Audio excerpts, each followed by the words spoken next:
Parole de Dieu quotidienne. L'œuvre du Dieu incarné comprend deux parties. Quand il s'est fait chair pour la première fois, les gens n'ont pas cru en lui et ne l'ont pas connu, et ils ont cloué Jésus sur la croix. Ensuite, quand il s'est fait chair pour la deuxième fois, les gens n'ont toujours pas cru en lui, encore moins l'ont-ils connu, et une fois encore, ils ont cloué Christ sur la croix. L'homme n'est-il pas l'ennemi de Dieu? Si l'homme ne le connaît pas, comment l'homme pourrait-il être l'intime de Dieu? Comment pourrait-il être qualifié pour rendre témoignage à Dieu? Prétendre aimer Dieu, servir Dieu et glorifier Dieu, tout cela n'est-il pas qu'un vulgaire mensonge? Si tu consacres ta vie à ces choses irréalistes et difficilement applicables, ne peines-tu pas en vain? Comment peux-tu être l'intime de Dieu quand tu ne sais même pas qui est Dieu? Une telle quête n'est-elle pas vague et abstraite? N'est-elle pas déloyale? Comment peut-on devenir l'intime de Dieu? Quelle est la signification pratique d'être un intime de Dieu? Peux-tu être un intime de l'Esprit de Dieu? Peux-tu voir comme l'Esprit est grand et exalté? Être l'intime d'un Dieu invisible, intangible, n'est-ce pas vague et abstrait? Quelle est la signification pratique d'une telle quête? Tout cela n'est-il pas un vulgaire mensonge? Ce que tu cherches, c'est de devenir l'intime de Dieu, mais en fait, tu es le chien de manchon de Satan, car tu ne connais pas Dieu, et tu cherches le Dieu de toutes choses inexistant, qui est invisible, intangible et issu de tes propres notions. Vaguement parlant, un tel Dieu, c'est Satan, et en pratique, c'est toi toi-même.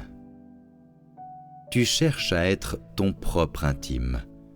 Pourtant, tu dis toujours chercher à devenir l'intime de Dieu. N'est-ce pas un blasphème? Quelle est la valeur d'une telle quête?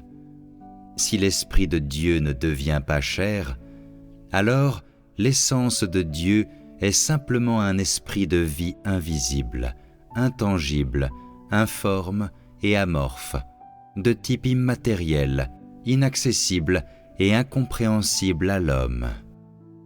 Comment l'homme pourrait-il être l'intime d'un esprit incorporel, merveilleux et insondable comme celui-ci? N'est-ce pas une blague? Un tel raisonnement absurde et boiteux n'est pas valable et s'applique difficilement.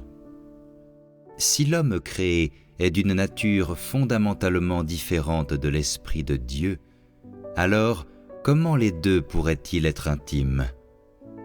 Si l'Esprit de Dieu ne s'était pas matérialisé dans la chair, si Dieu n'était pas devenu chair et ne s'était pas humilié en devenant un être créé, alors l'homme créé ne serait ni qualifié ni capable d'être son intime. Et à part ces croyants pieux qui pourraient avoir le privilège d'être des intimes de Dieu après que leur âme est entrée au ciel, la plupart des personnes seraient incapables de devenir intimes de l'Esprit de Dieu.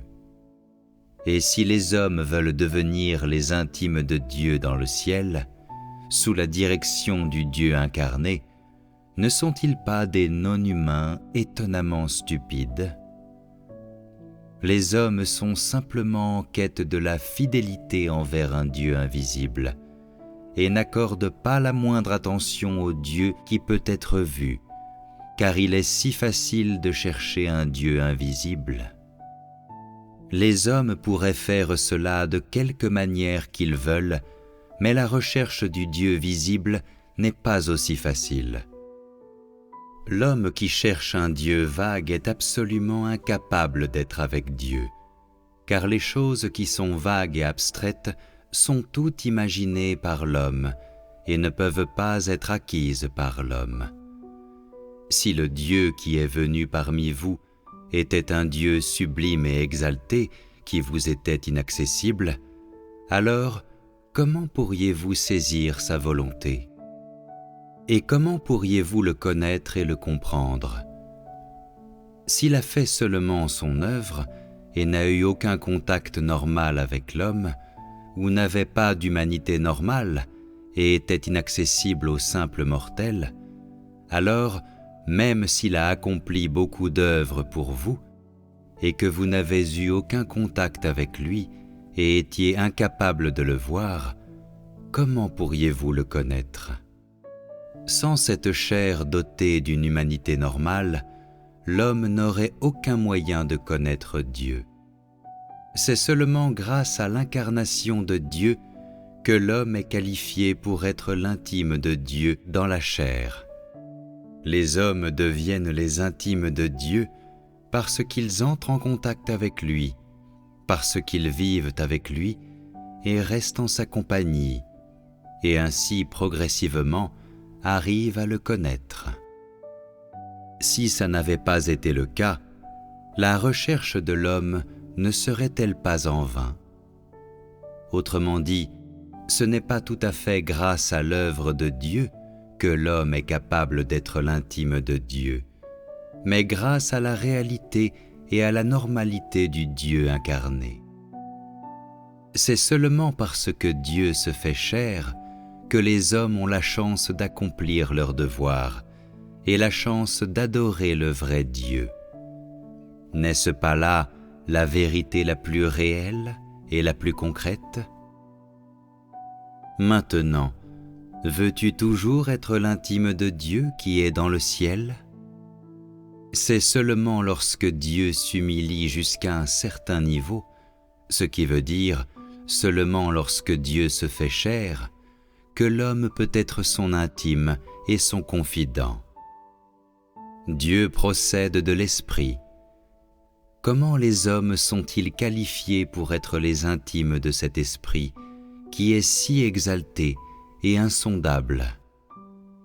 C'est seulement quand l'Esprit de Dieu descend dans la chair et devient une créature avec la même forme extérieure que l'homme que les hommes peuvent comprendre sa volonté et réellement être acquis par lui.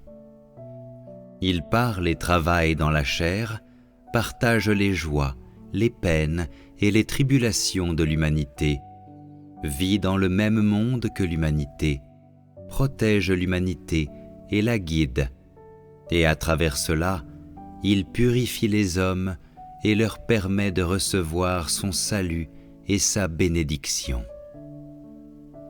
Ayant acquis ces choses, les hommes comprennent vraiment la volonté de Dieu, et c'est seulement à ce moment qu'ils peuvent être les intimes de Dieu. Il n'y a que ça de pratique. Si Dieu était invisible et intangible aux hommes, comment pourrait-il alors être ses intimes? N'est-ce pas là une doctrine creuse ?